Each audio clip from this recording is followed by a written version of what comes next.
Cientos de pasajeros en alguna oportunidad, sea yendo a su trabajo o de regreso a su hogar, o capaz en días de lluvia, habrá deseado este preciso momento. Sí, la destrucción de los ómnibus chatarras llegó y hoy, señor pasajero, un 10 de agosto del 2015, su deseo se hace realidad.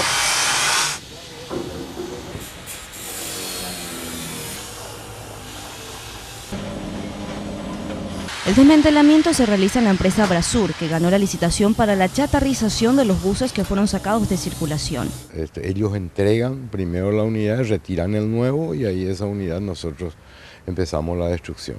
Esto empezamos hace una semana, recién estamos empezando a tomarle la mano y bueno, esto en un tiempo recién vamos a poder evaluar toda la cantidad, el objetivo es de 5 a 10 por día. Es que es lo que tenemos que hacer para poder terminar, ¿verdad?, lo antes posible.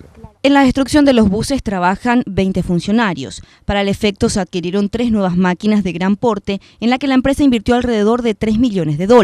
Tenemos que clasificar porque el ómnibus tiene una diversidad de materiales, ¿verdad? Tiene aluminio, tiene hierro, tiene goma, tiene los vidrios, entonces es clasificar porque si no contamina el material. No tenemos que prensar solo el hierro, prensar solo el aluminio, materiales diferentes para poder transportarlos, ¿verdad?